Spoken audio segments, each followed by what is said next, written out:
बिस्मिल्लाहिर्रहमानिर्रहीम। अस्सलाम वालेकुम प्यारे viewers, welcome to tips and tricks hub. आज भी मैं आपके लिए बहुत ही ज़बरदस्त किस्म के टिप्स लेकर आई हूँ जो कि ना सिर्फ आपके कामों में आसानी पैदा करेगी बल्कि आपके बहुत सारे पैसों की और आपके कीमती वक्त की भी बचत करेगी। और इसके अलावा ऐसे टिप्स भी बताऊंगी जो कि बिल्कुल बेकार चीज़ों को जुगाड़ लगाकर हम अपने बहुत ज़्यादा कामों में आसानी पैदा करने के लिए इस्तेमाल करेंगे। तो चलते हैं वीडियो की तरफ। वीडियो को फुल वॉच कीजिएगा और स्किप बिल्कुल ना कीजिएगा। इस तरह की बड़ी पैकिंग में चीज़ हम घर लेकर आते हैं तो एक तो इसको ये होता है कि हमें ये इकोनॉमिकल पड़ जाती है, और दूसरा ये कि जब छोटी पैकिंग में चीज़ लेकर आते हैं तो ख़त्म होने पे हमें बार बार जो है वो मार्केट जाना पड़ता है। तो इस सारी झंझटों से बचने के लिए हम बड़ी पैकिंग में चीज़ घर लेकर आते हैं। पैकिंग में जब चीज़ लेकर आते हैं तो एक तो उसको बर्तन में डालना मुश्किल होता है। बड़े तो लोग जो हैं वो तो आसानी से डाल लेते हैं, लेकिन छोटे बच्चों से बहुत मुश्किल हो जाता है और ज़्यादातर बच्चों से ये चीज़ बर्तन में डालते हुए गिर जाती है। तो इसका आसान सा सोल्यूशन ये है कि इस तरह की जो बॉटल्स हैं, मैंने अक्सर आपको बताया हुआ है कि ये बहुत ही यूज़फुल होती हैं। इस तरह की बॉटल्स का जो कैप होता है वो इस शेप का बना होता है कि इसमें से चीज़ को निकालना बहुत ज़्यादा आसान हो जाता है। तो आप क्या कर सकते हैं कि इस तरह से इसको रीफिल कर सकते हैं, इस बोतल को अपनी केचप के साथ, और ज़रूरत पड़ने पे केचप इसमें से निकालना और इसको यूज़ करना ना सिर्फ बड़ों के लिए आसानी होगी बल्कि बच्चों के लिए भी आसानी होगी। बच्चे इसको बड़ी आसानी से खोल के और बगैर वेस्ट किए हुए बर्तन में डालकर इस केचप को यूज़ कर सकते हैं। तो जैसा कि आप वीडियो में देख रहे हैं, मेरे पास ये सिरके की बोतल खाली हो चुकी थी, तो मैंने बजाय इसको फेंकने की अपनी केचप के साथ रीफिल कर लिया। अब इसमें रीफिल करने से मुझे ये फ़ायदा होगा कि मेरी एक तो छोटी पैकिंग में चीज़ आ गई और दूसरी मुझे इस तरह से यूज़ करने में आसानी भी हो गई, और बच्चे भी इसको बड़ी ही आसानी से यूज़ कर सकते हैं। तो आप भी इस तरह की जो चीज़ें होती हैं वो संभाल के रखा करें, वेस्ट बिल्कुल ना किया करें। ये कहीं ना कहीं हमारे काम आ जाती हैं और बहुत ही यूज़फुल साबित होती हैं। आज की मेरी टिप नंबर 2 भी इसी बेकार से जुगाड़ लगाने की ही है। तो इस तरह की पैकिंग हमारी अक्सर फूड के साथ आ जाती है। जब हम फूड डिलीवरी करवाते हैं तो इस तरह की पैकिंग अक्सर हमारे पास कंटेनर जो है वो आ जाता है। तो इसको हम क्या करते हैं, यूज़ करते हैं और वेस्ट करके समझ के फेंक देते हैं, जबकि ये छोटी छोटी पैकिंग हमारी बहुत ज़्यादा यूज़फुल होती है। तो इस तरह की केचप जो है हम लोग अपने बच्चों को लंच बॉक्स वगैरह में देते हैं, लेकिन उनको खोलना, इस पैकिंग को खोलना बहुत मुश्किल होता है। तो आप क्या कर सकते हैं कि इस तरह के जो कंटेनर होते हैं उनको संभाल के रखा करें और इसमें अपनी जो केचप है वो डाल के बच्चों के लंच बॉक्स में इस बॉक्स को रख सकते हैं। तो इस तरीके से बच्चों को इन बॉक्सेस को खोलना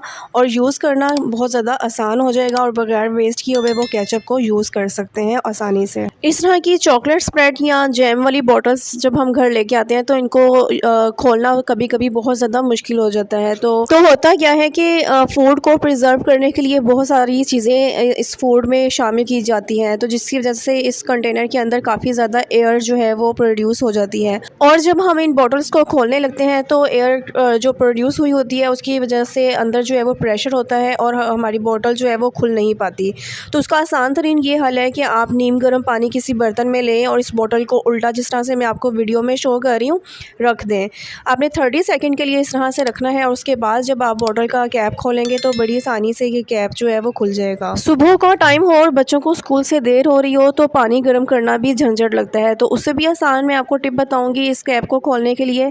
तो आपने क्या करना है कि कोई सी भी चीज़ ले लेनी है, जैसे कि मैंने यहाँ पे प्रेशर की सीटी ली और इसके ऊपर 5 से 6 बार इस सीटी के साथ टैप टैप किया तो भी जो है ना ये कैप जो है बड़ी आसानी से खुल जाएगा बगैर किसी मेहनत के। किचन में काम करते वक्त अक्सर ऐसा होता है कि माचिस की स्टिक हम यूज़ करते हैं और स्टिक को हम वहीं पे काउंटर टॉप में या चूल्हे के ऊपर फेंक देते हैं, जिसकी वजह से बहुत ज़्यादा मैस जो है वो किचन में लगना शुरू हो जाता है। तो इससे बचने के लिए हमने क्या करना है कि एक मैच बॉक्स लेना है जिसकी हमने स्टिक्स यूज़ कर ली होंगी। तो इस मैच बॉक्स को तो वैसे भी हमने फेंकना था, तो इसको हम यूटिलाइज करने के लिए क्या करेंगे कि इस दूसरी जो स्टिक्स वाली मैच बॉक्स होगी उसके साथ अटैच कर देंगे किसी भी टेप के साथ। डबल साइडेड टेप ले लें या दूसरी टेप ले लें। उसके बाद जो है ना इसकी स्टिक्स को जब हम यूज़ करेंगे तो बजाय इसको काउंटर टॉप पे फेंकने के हम दूसरी जो खाली वाली मैच बॉक्स होगी उसके अंदर डाल देंगे। इस तरीके से काफ़ी हद तक हम किचन को साफ रख सकते हैं। बच्चियां जब काम स्टार्ट करती हैं तो उनके लिए सबसे बड़ा जो रोटी बनाने के लिए मुश्किल आती है वो अच्छा पेड़ा बनाने में मुश्किल आती है। तो जबकि अच्छी रोटी बनाने के लिए हमें ना सिर्फ अच्छा आटा गूंदा हुआ हो बल्कि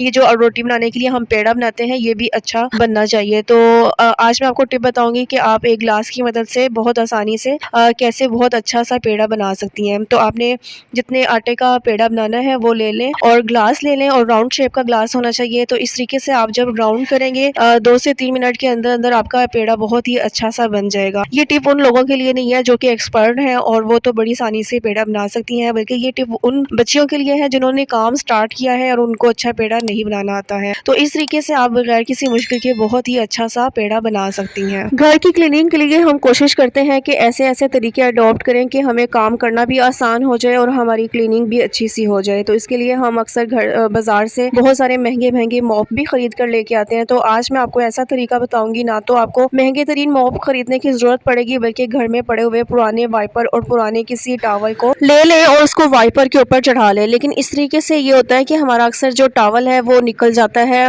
वाइपर से क्लीनिंग के दौरान। तो आज मैं आपको तरीका बताऊंगी कि ना तो हमारा वाइपर से ये टॉवल जो है उतरेगा और काम करना भी बहुत ज़्यादा आसान हो जाएगा। तो जिस तरह से मैंने आपको वीडियो में शो किया, इस तरीके से आपने टॉवल को वाइपर के ऊपर अच्छी तरीके से लपेट लेना है और कोई सी भी पोनी टेल जो कि अक्सर घर में हमारी पड़ी होती है, ख़राब हो चुकी होती है, वो ले लें और इस वाइपर के ऊपर जो हमने टॉवल चढ़ाया है उसके ऊपर इस रबर बैंड को चढ़ा लें। तो इस तरीके से आप देखेंगे कि काम जो है हमारा बहुत ज़्यादा आसान हो जाएगा और महंगे तरीन मॉप बाजार से ख़रीदने की बजाय इस तरीके से अगर हम घर में बेकार चीज़ों के साथ ही मॉप बना लें तो बहुत ही आसानी होती है और घर का काम करना भी आसान हो जाता है और ट्रेडिशनल वे से जो हम क्लीनिंग कर रहे होते हैं उससे ज़्यादा अच्छी क्लीनिंग इस तरीके से हो जाती है। तो जैसा कि आप वीडियो में देख सकते हैं, इस तरीके से हम क्लीनिंग फर्श की करनी हो या बेड के नीचे से या सोफ़ों के नीचे से जहां हमारा हाथ नहीं जाता, बहुत अच्छे तरीके से क्लीनिंग कर सकते हैं। ना तो टॉवल बार बार उतरेगा और ना ही हमें कोई काम करने के दौरान डिस्टर्बेंस होगी। और इस तरीके से जो हमने टूल बनाया है हाइट पे जो चीज़ें होती हैं उनकी क्लीनिंग भी हमारे लिए बहुत ज़्यादा आसान हो जाती है। तो जिस तरह से मैं आपको वीडियो में शो कर रही हूँ, इस टूल की मदद से काफ़ी हाइट पे जो चीज़ें होती हैं, छत की क्लीनिंग और अलमारी की ऊपर से क्लीनिंग, इवन के जो फ़ैन होते हैं उनकी क्लीनिंग भी इस टूल के साथ बहुत ही आसानी के साथ हम कर सकते हैं। वीडियो अगर पसंद आई हो तो प्लीज़ वीडियो को लाइक, शेयर और कमेंट ज़रूर कीजिएगा। कमेंट बॉक्स में अपना और अपने शहर का नाम ज़रूर बताइएगा ताकि मैं नेक्स्ट वीडियो में आपको ग्रीटिंग्स दे सकूं। मिलते हैं नेक्स्ट वीडियो में। अपना बहुत ज़्यादा ख्याल रखिएगा। Take care. अल्लाह हाफिज़।